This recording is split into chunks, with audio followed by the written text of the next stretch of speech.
Tila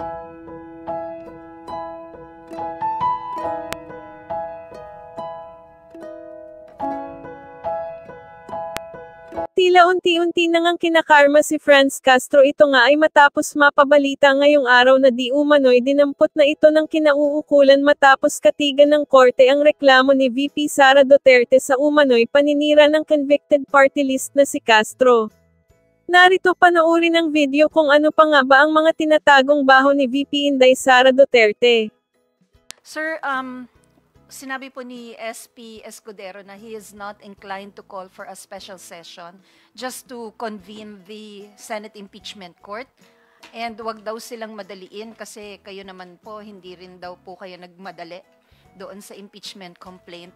Also, ituhog ko na rin, sir, what happens if the trial begins in the 19th Congress but is not concluded in the 19th Congress? Pwede po bang tumawid yon sa 20th? Maraming salamat po. Unang-una po, siyempre nire-respeto po namin ang opinyon ng ating kagalang-galang na Senate President. Kaya lang po, ang sa amin lamang po kasi, hindi naman po sa minamadali po namin sila. Pero ito po kasi ay nakasaad sa ating saligang batas. Alam naman po natin, nakasaad po doon yung ginamit po ng ating konstitusyon, yung salitang shall at saka forthwith. Yung shall po, ibig sabihin po niyan ay mandatory. At yung forthwith po, ang ibig sabihin po niyan, immediately. Pero siyempre, respetuhin po natin kung ano po ang kanilang opinion dito. Insofar as, ano nga po yung pangalawang tanong? What happens po if the trial is not concluded in the 19th? Ako po kasi, dalawa po kasi ang school of thoughts dyan. Pero kami po, ang paniniwala ko po, ang Senate po is a continuing body. Kaya po, kahit po simulan ito sa 19th Congress, po pwede pa rin po itong ituloy sa 20th Congress. Sir, I understand nakapag-meet na po kayo preliminarily, yung prosecution team. Kung kanya-kanya pong pili ng articles, alin po yung gusto nyo? Well, hindi pa po namin napag-uusapan yan, pero kasi dun sa Article 2 tsaka Article 3, ito po yung dumaan na sa committee ko. Kaya dito po tayo medyo familiar na po tayo sa dalawang articles na to. So if ever, sir, magpipilian, yun po yung kukunin nyo, 2 and 3? Kung yun po ang mapag-uusapan at kung ako po ibibigyan ng option, mas familiar na po ako sa 2 and 3. Opo. Sir, given the evidence na nakuha po ng committee ninyo dito sa House, are you confident that you will get a conviction in Articles 2 and 3? Well, unang-una po, gusto ko munang linawin, no? Ang impeachment po kasi, hindi po ito kagaya ng criminal case na proof beyond reasonable doubt. Kasi po dito sa impeachment po, ang tinitignan po natin dito, sabi nga po ni Justice Isagani Cruz, ang impeachment daw is a method of national inquest into the conduct of public men. So, ang ibig sabihin dito, ang tinitignan dito yung conduct ng mga nakaupo po na opisyal, lalong-lalo na yung mga impeachable officers, kung titignan po natin, dahil sila po, matataas po yung posisyon nila at yung conduct na hingi-hingi po ay dapat mataas din. Kaya nga po, pinili lamang kung ano po yan. So, in any event, pag na-convict naman po, hindi naman po sila makukulong dito. Although, syempre, hindi naman po ibig sabihin nun, hindi na sila po pwedeng kasuhan. Kaya po sa akin pong paniniwala, based po dun sa mga nailatag po namin sa committee hearing, based din po sa mga napanood ng mga tao doon po sa yung live video kung saan po nag-threaten po siya sa ating Pangulo, sa First Lady, at saka sa Speaker of the House. Ako po naniniwala, malakas po ang ebidensya para po siya po ay ma-convict dito po sa impeachment. Thank you po, sir. Thank you for the second question of the day. Let us acknowledge Kenneth Basilio from Business World.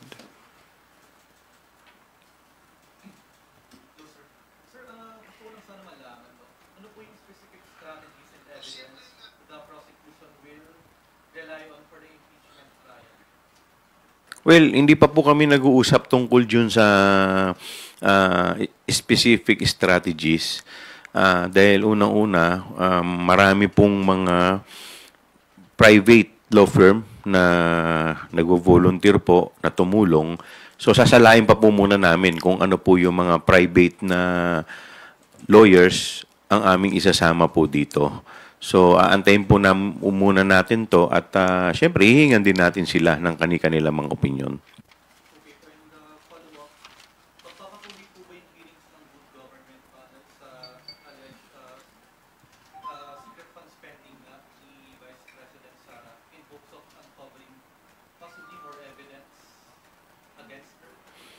Well, pag-uusapan pa po namin yan. But right now, kasi nakatutok pa kami dito sa preparation. Dahil para po in the event na anytime, bigla pong magpatawag ang Senado, or at least kami naman po ay patuloy na naglalakap ng mga ebidensya nang sa ganun mas lalo pa pong tumibay ang aming pong kaso.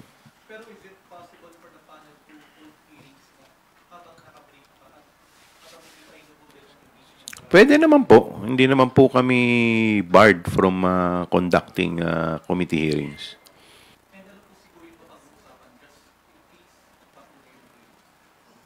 Hindi ko po kayo masasagot dahil hindi pa po namin napag-uusapan yan eh. Kong Jude, you may want to react to the questions. Okay. Okay, let us call on Dwight De Leon from Rappler. Hello po, good morning po. Question po muna dun sa, kasi pag nilitis si Vice President Sara, tapos she gets convicted, she faces the penalty of perpetual disqualification from public office. In your opinions po, will she, or can she avoid that possibility of a perpetual disqualification if she resigns ahead or during the trial? Well, dalawa po kasi ang school of thoughts dyan eh. Narinig po natin, nagsalita po si Justice Carpio, sinasabi niya na kasi doon po sa kaso po ni Sereno, tsaka sa kaso ni Andres ng Comelec. So, way ahead, bago po nagsimula, nag-resign at hindi na po itinuloy. Pero sa amin po kasi, ang opinion po namin, doon po kasi sa prayer namin, dalawa po yung hinihingi naming relief. Una po, removal from office. At number 2, disqualification from holding public office. Now, kung titignan din po natin sa ating saligang batas, itong dalawa ring na ito ang talagang penalty. So kung assuming for the sake of argument siya po ay nag-resign in advance, ang amin pong opinion dito ay dapat i-resolve rin yung isang penalty which is yung disqualification. Dahil ang pagre-resign niya, ang nare-resolve lang neto yung removal. Pero hindi po nadidesisyonan yung isa pong hinihingi po naming relief which is yung disqualification. Okay po. Follow-up question na lang po. You met last Thursday po ba or Friday yung mga prosecutors po? Ano na lang po yung mga agenda po? Ano po yung napag-usapan doon? Well, unang-una, parang fellowship muna. Kita-kita, tapos nag-usap-usap o sino ang hawak sa... Kasi siyempre, may mga division of... hindi pa insofar as yung impeachment complaint, division of work lang muna. Halimbawa, sino ang hawak sa admin, sino ang hawak muna sa PR, sa media, so forth and so on. So basically, parang yung pa lang muna. Tapos, paano yung magiging flow ng mga susunod namin mga meetings. So, tapos yung mga possibilities po, mga legal arguments po na, yan, kagaya nga po niyan, yung tinatanong po ninyo, like for example, paano pag nag-resign? So, ano ang stand natin?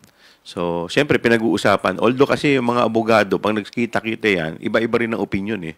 So, isang batas, pero iba-iba ng interpretation. So, siyempre, lahat pinakikinggan muna namin at pinag-aaralan kung ano yung mga possible na mga legal issues na po pwede rin namin kaharapin. May private prosecutors na po ba? Isa po yan, napag-usapan po namin kasi marami mga nagvo-volunteer pero siguro sasalain muna namin ng maayos. And kay Kong Jude, napanood niyo po yung press conference ni Vice President Sara last Friday. Ano lang po yung reaction niyo doon sa mga sinabi niya doon sa press conference, undermining or downplaying the impeachment made by the House against her? Well, halata lang naman no na the press con was, for lack of a better word, it was staged to present na ang Vice Presidente ay hindi apektado sa mga issue ito. Pero the fact na ganun ang nangyari sa press con, klarong they're trying to divert the narrative and making sure that this is not affecting her in any way. Pero hindi naman ho ito issue kung hindi naman ito usapin na pwedeng ipasawang bahala na lang, kasi ito po'y hindi lang usapin ng mga politiko. Katulad niya ng sinasabi ko, hindi ito laban naming mga politiko na pro or anti sa kanila. Ito po'y usapin ng pananagutan sa bayan. And I think that should be the message na dapat sana sinagot ng pangalawang Pangulo. In all of these accusations, ano bang level of accountability niya bilang pangalawang Pangulo ng ating bansa?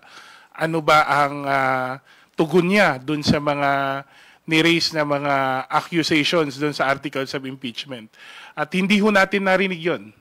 Pilit pong dinadownplay, pilit iniiwasan, pilit pinapakita na ito lamang ay isang sabi nga pang persecution dun sa kanila sa ating pangalawang Pangulo, which of course now that it has reached the impeachment it will soon reach the impeachment court, no? Hindi lang ito usapin ng politika.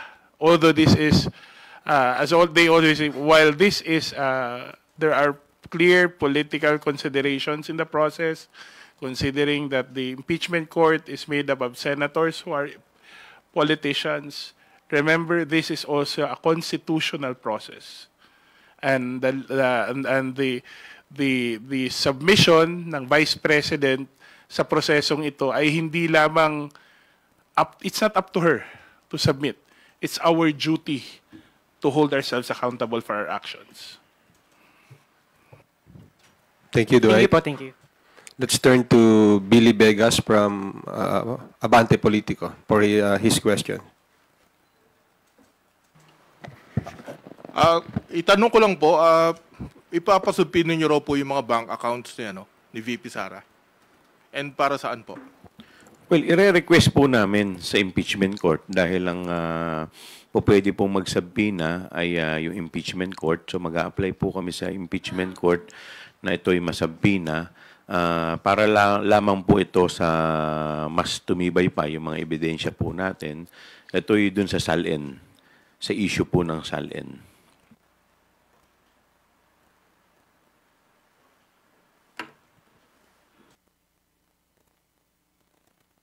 Go ahead. Hihingi na rin po ako ng reaction dun sa pagpa-file ng complaint kay Speaker Romualdez et al. Kanina po.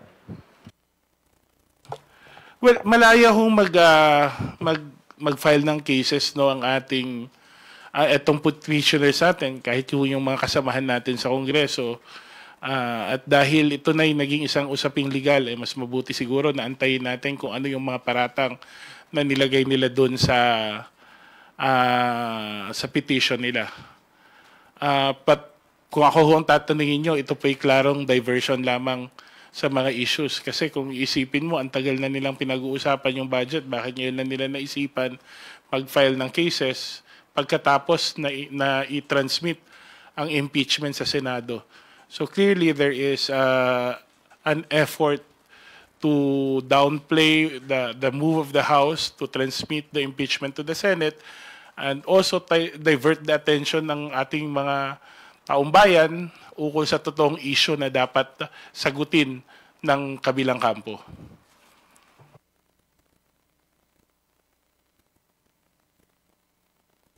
Thank you, Billy. Let us recognize Earl Tobias from IBC 13. Hello, sound. Kong Joel, Kong Jude. Sir, publicly known yung ginawang pagbabanta ni VP Sara Duterte dito sa may kausap siyang assassin at tatawagan na lang in case na may mangyari. Pero sa press con niya, publicly niya rin dineny. Does this set precedent na baka sa impeachment court, maraming mga pagdineny at pagpapasinungaling din si VP Sara? Kung sakaling ganun yung maging dating, anong reaction muna natin sa ganun na behavior as of now? And how do we approach this inside the impeachment court po? Well, sa totoo lang, kung ako tatanungin, ako muna sasagot before yung prosecutor yung sasagot, ano? Naasahan naman natin i-deny niya eh. Pero hindi ho nagdi-deny yung video yung pinakita natin. Hindi po hindi po maidi-deny na milyon-milyong Pilipino ang narinig, hindi lang sa Pilipinas kundi sa buong mundo, ng isang halal na pangalawang Pangulo ay pagbabantaan ang nakaupong Pangulo ng ating bansa. Ang unang ginang at ang speaker ng House of Representatives. In the end, hindi lang to usapin na her word against ours. There is evidence to show that she did it, that she made the threats, and that it is the position of the House, kaming pumirma sa impeachment, that she needs to be made accountable for that. Hindi ho ordinaryong usapin ng isang nakaupong vice presidente ay magsasalita ng sa ganong paraan. At siya din she stands to benefit in case magkaroon ng vacancy sa tanggapan ng pagkapangulo. Kahit naman po anong denial niya, maliwanag naman po sa video at ito'y napanood po ng lahat ng tao. Meron po kaming kasabihan sa law, res ipsa loquitur. The thing speaks for itself. So hindi na naman siguro kailangan pang ipaliwanag yan.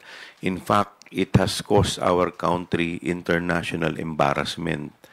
Napahiya po yung bansa natin. Pinag-usapan tayo sa lahat ng mga broadsheet sa iba't ibang mundo. Kaya tingin ko naman, kahit na ano pong denial niya, ito pong video mismo ang magpapasabi at magpapatunay ng kanyang mga sinabi. Thank you, Kongs. Follow up na lang po. Just going back with how the Vice President, sa umpisa, she's given due courtesy kahit na hindi siya umattend doon sa ating budget hearings, and then such happened na nasa plenary buong tanggapan nila for the first time, isang ahensya buong tanggapan ng hindi humarap sa plenaryo. And then sa press con sabi niya rin, if given an option, kahit impeachment na yung hinaharap niya ngayon, if given an option, hindi siya a-attend, hindi siya haharap. So ano pong masasabi natin dito, Kong? Well, depende yan sa magiging diskarte ng defense at ng prosecution. Dahil pag siya naman po ay pag na-require po siya ng impeachment court na humarap, papadalan po siya ng summon, ng subpoena, mauobliga po talaga siya na humarap. Siguro nakadepende po yun sa impeachment court, no, kung paano po ang treatment nila sa magiging desisyon ng pangalawang Pangulo. Pero doon po ako makafocus doon sa sinumpaang tungkulin ng ating pangalawang Pangulo. Tulad niya ng sinasabi ko noon, hindi ho option dapat sa isang halal na lingkod bayan, pipili lang siya kung kailan siya magiging accountable at hindi. I think it's not an option for us to face accountability. It's part of our sworn duty, especially considering, sabi nga nila, with great power comes great responsibility. This is the office of the Vice President that we're talking about. Ito ang presidential successor natin. So, mas lalong dapat bigyan ng importansya ng pangalawang Pangulo. Kung hindi lang naman para sa sarili niya, para sa katungkulan na kanyang pinanghahawakan sa ngayon.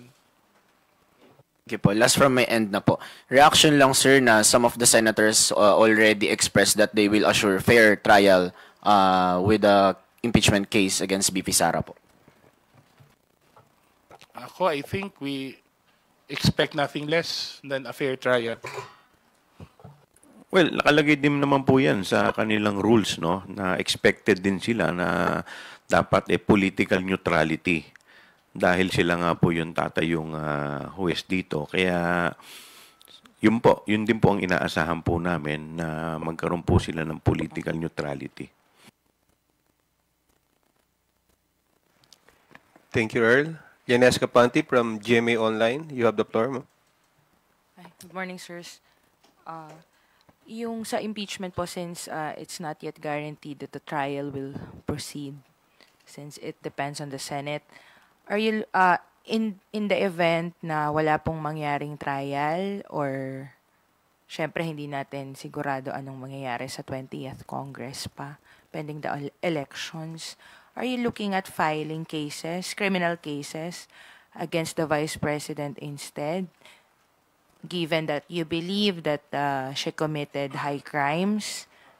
Is that on the table? Because I believe yung mga cases na pumapasok yung mga allegations nyo, ang penalty po doon ay perpetual disqualification sa public office. Well, the reason why we filed impeachment is because ito po yung first step. We cannot file other cases to the Vice President unless and until ma-remove siya from office, dahil yun lang po yung way. Hindi naman po siya agad po pwedeng diretsahan na mapailan ng ibang kaso other than impeachment. So after the impeachment, doon lamang siya po pwedeng mapailan ng ibang kaso. Ako, dagdag ko lang sa sinabi ni Kong Joel, no? I don't think there's a question whether a trial will continue or not. Kasi hindi ho naman up to the Senate kung magkakaroon ng trial o hindi. Kasi katulad niya sinasabi ko kanina, this is a constitutional process. At ang proseso ng konstitusyon, hindi ho nagbibigay ng leeway sa Senado kung aaksyonan nila o hindi ang articles of impeachment. I think ang problema ngayon, kung gagawin ba ito ngayong break or doon gagawin sa muling pagbubukas sa Hunyo ng ating Kongreso.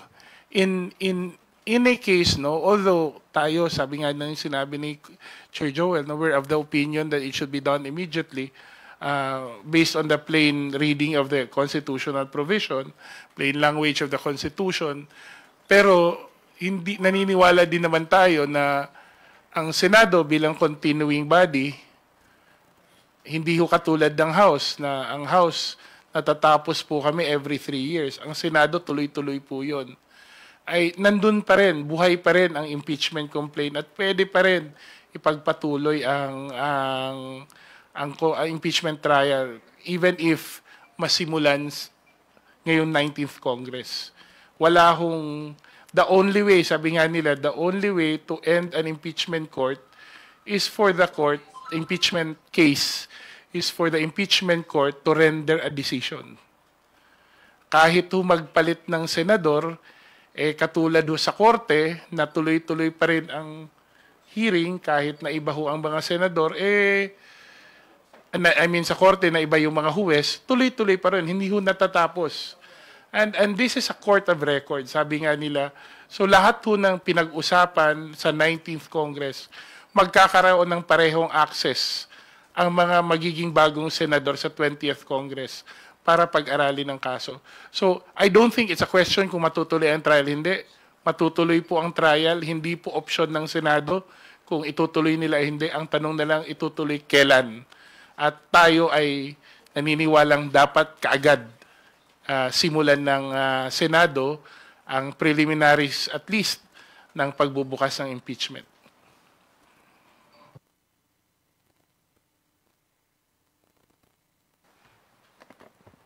Saka sir, clarify ko lang, you're seeking perpetual disqualification from public office. Nandun po yun sa complaint. Nasa Tama. complaint po yun at saka nasa Constitution. Yeah, I mean, kasi, nakita ko kasi yung sa Constitution just to further, hindi ko kasi napansin kung nandun sa complaint. Pero for the record, nandun, sir. Special penalty po yan. Okay, thank you. Thank you. Bibian Gulia from ABS-CBN. Follow-up lang, sir, dun sa reaction ninyo sa a final na complaint against the House Speaker and other officials of the House regarding the budget daw po ito.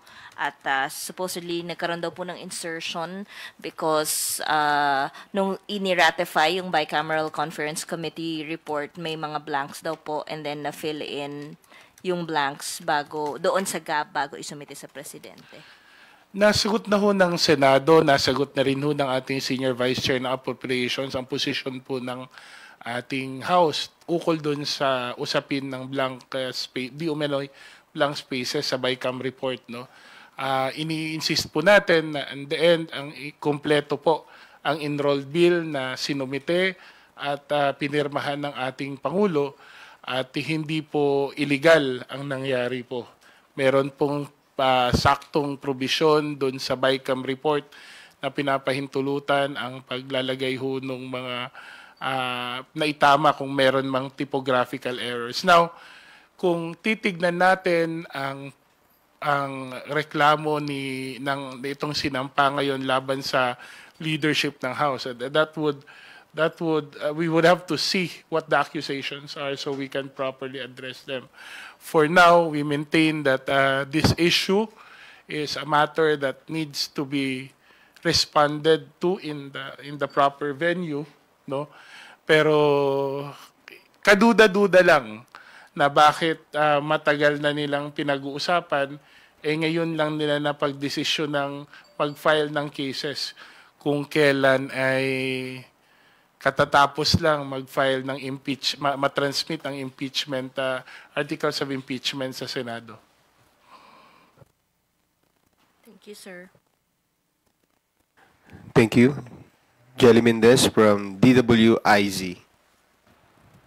Sir, nagbigay na po ng pahayag si SP Escudero na pwede nang simulan yung articles of impeachment. Any update po sa prosecution team po? And inutos na rin ni SP Escudero sa kanyang mga kasamahan na reviewin itong rules of evidence and rules of procedures. Your side about this po? Well, ngayon ko lang po narinig yan, pero it's a welcome development on the part sa amin. So, sa amin naman po, mas maaga itong masimulan, mas maganda po para po sa amin.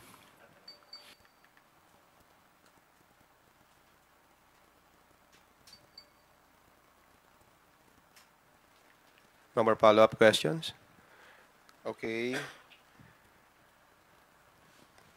We will entertain a phone-in question from Marian Enriquez of TV5. From Senate President Chis Escudero. Well, para kay Congressman Chueto at Congressman Defensor, sagutin muna nila yung simpleng katanungan. Mahigit 2 buwan nilang inupuan ang mga impeachment complaints, wala silang ginawa.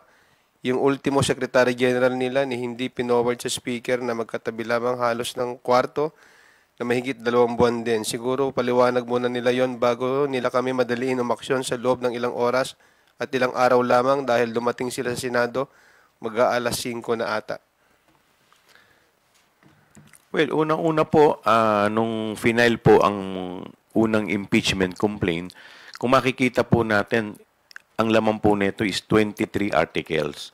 So, syempre, yung pangalawa at saka yung pangatlo naman po, napakaiksi na impeachment complaint. Ngayon, syempre po kami, ang Kongreso po, marami po sa mga kasama natin sa Kongreso na medyo hesitant doon sa unang impeachment complaint dahil sa dami po ng articles. Kung ito po ibabagsak po namin sa Committee on Justice at ito po ay tatalakayin sa Committee on Justice, baka tapos na po ang 19th Congress. Hindi pa rin po tapos ang hearing dito sa haba po at sa dami.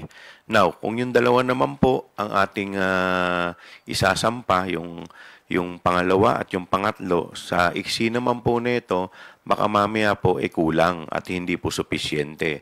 So, what we did po, mga kasama po natin, ito po'y pinag-aralan ng maigi kung anong option ang gagawin. Kasi dalawa po ang option dyan. Yung una-una, committee proceedings, yung nga po, yung ibabagsak sa Committee on Justice. Yung pangalawa naman po, by 2/3 votes, ito po yung tinatawag natin na House Action. At yung House Action nga po, yung aming naging option. Now, going back, Siyempre, kailangan po, kung magpa-file ka ng impeachment complaint, sisiguraduhin mo na ito po ay solido at talagang matitindi po yung mga grounds nito. Kaya po, ito pong fourth impeachment complaint, ito po ay pinag-aralan, ito po ay pinagsama-sama ng mga complaint, mga articles na sa paniniwala po namin ay sapat para po makakuha po ng pabor na ruling galing po sa impeachment court. Hindi dahil wala kayong naririnig o walang formal na nangyayari sa Kongreso, no, formal na proseso, na nangyayari sa lower house, ay masasabing inupuan na ng mga congressmen yung mga naunang impeachment complaint. Kung titignan po ninyo, marami pong mga congressman, katulad nung sinabi ni, I think I remember the SecGen saying once na may mga congressman na bumababa dun sa Office of the Secretary General para kubuhan ng kopya ng ating impeachment. Sa totoo lang ho, mula nung first na impeachment ay nagkaroon na rin ng informal na pag-uusap ang mga congressman. Kasi alam naman namin na hindi ho namin pwedeng ipagwalang bahala lang. We have at a certain point, we knew we had to perform our constitutional duty of acting on the impeachment. So, hinanda ho namin individually, eventually yung paisa-isa namin, pakonti-konting grupo na usapin, ay nagkaroon na ho ng traction until we realized that this was the way to go. Yung House action katulad nung na dinescribe po ni Chairman Chua. So hindi ho ibig sabihin na walang narinig sa media o walang nakikitang gumagalaw externally, pinabayaan ho impeachment. I don't think that's a fair description to say the least. In fact, kung nag-decide pa kami na dumaan sa Justice Committee, ang nangyari ho, mas humaba ho ang proseso.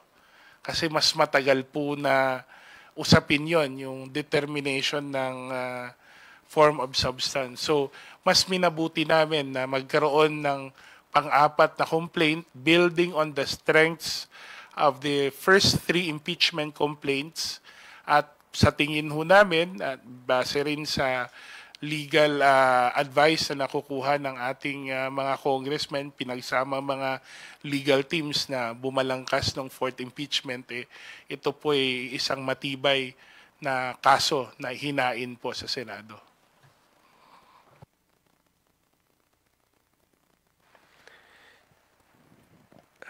Before Lenesca, let us recognize Big Sumintak from Net25. Chairman Chua, clarification lang kasi doon sa paniniwala po ninyo na yung impeachment trial kay Vice President kung magpupurso by resumption on June 2 at tatawid siya ng 20th Congress. Miwino, legal pa ba yung article of impeachment? Dahil yung article of impeachment ay binuo ng 19th Congress. The House of Representatives is not a continuing body unlike sa Senate na continuing body siya. So, valid pa rin po ba yung article of impeachment na tumawid ng 20th Congress? Opo, kaya nga po ito po'y tinapos namin at i-final dahil ito po ang bola po nasa Senate na at yung Senate po pwede na po nilang i-hear ito base po dun sa articles of impeachment na aming final. Alam po ninyo sa Amerika po, nangyayari po yan, nakakaapat na rin po yata kung saan sa ibang Congress final yung impeachment, sa next Congress doon tinray yung impeachment. So, ito po hindi naman bago. Nangyari na rin po ito sa Amerika. Dadagdag ko lang, yun yung nangyari kay Bill Clinton. Si Bill Clinton po, dating Pangulo ng Estados Unidos, ay na-impeach noong 105th Congress. Tapos, ang trial niyo po nangyari noong 106th Congress, Senado ng 106th Congress. So, katulad ng sinabi ni Chairman Chua, the Constitution actually makes a distinction between the legislative and legislative functions of Congress. At ito pong ating impeachment power ay kasama po to sa non-legislative. At ang aming school of thought po is non-legislative functions ay hindi po bound ng mga tinatawag nating temporal iterations ng Kongreso. Ito kung yung first, second to 18, 19 Congress. Klaro po yung konstitusyon.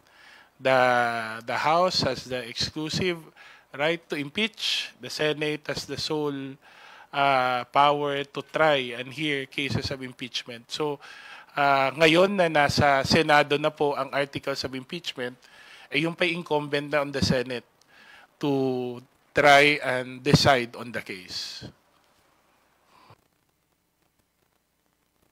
Thank you, Vic. Lines Capanti from GMA Online. Sir, habol lang. Since you are looking at asking for subpoena dun sa bank records, would you say na what happened during the Corona trial is, kumbaga, is that the Senate should be inclined to grant that subpoena given what happened during the Corona trial kasi nasubpoena yung AMLAC records, I believe, during the trial. So sa tingin niyo po ba grounded yung inyong request for the financial for the bank records given yung that is the call of the Senate, of the Senate President. Sa amin naman po, gagawin lang namin yung mga sa tingin namin ay tama based on legal at ito naman po talaga ginagawa naman po hindi lamang po sa impeachment, maski naman po sa mga regular court kasi ang impeachment po ang isa lamang po sa mga exemption sa bank secrecy law.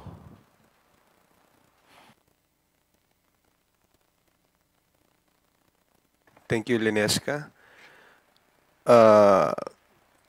Willie Delgado from Radyo 630. You're recognized. Susugan ko lang ho yung naging tanong ni Vic at sabi niyo nga, Attorney Joel, may kanya-kanyang interpretasyon ng mga abogado. May komento si Attorney Macalintal na kung hindi matatapos ngayong 19th Congress at tatawian 20th Congress yung impeachment, para magiging back to square one. Paano pong paliwanag doon? Well, kagaya nga po ng binanggit namin kanina, iba-iba po talaga ng interpretation ng mga abogado.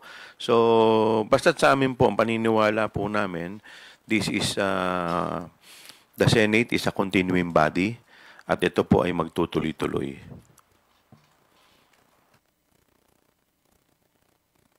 I think based sa naunang mga interview ng Senate President, no, I think has insisted on this, that the Senate is a continuing body and that the non-legislative functions of Congress are not limited by the end of the 19th Congress, moving towards the 20th Congress. So, Attorney Macalintal is free to express his opinion, but I think the growing consensus is that the trial can continue up to the 20th Congress. Thank you, Willie. If there are no further questions from our media friends, may I request our honorable House leaders to give their short closing remarks, if there are any. So una sa lahat, maraming salamat sa inyong mga katanungan kay Kong Joel. Etong impeachment po ay hindi po ito laban ng mga politiko, hindi po ito laban ng mga pro-Duterte at anti-Duterte na mga politiko o mga kampo. Ito po'y laban para sa pananagutan, ito po'y laban para sa katotohanan at katarungan. Kung titignan po natin ang sinasaad sa ating saligang batas, ang isang impeachment ay hindi ho para i-convict or sabihin na lang natin i-prosecute yung isang tao dahil sa kanyang ginawa, kundi ito'y isang pamamaraan para ipagtanggol ang Estado to protect the states from mga leader na pwedeng gamitin ang kanilang kapangyarihan o katungkulan sa kanilang personal na advantage. And that's what we're trying to do here. We're trying to protect the state. We're trying to save the Philippines. Hindi po ito laban sa isang politiko. Ito po ay laban ng bayan para sa pananagutan na dapat kaming mga lingkod bayan ay handang gawin o handang harapin kasi kasama po yun sa aming sinumpaang tungkulin. Maraming salamat po.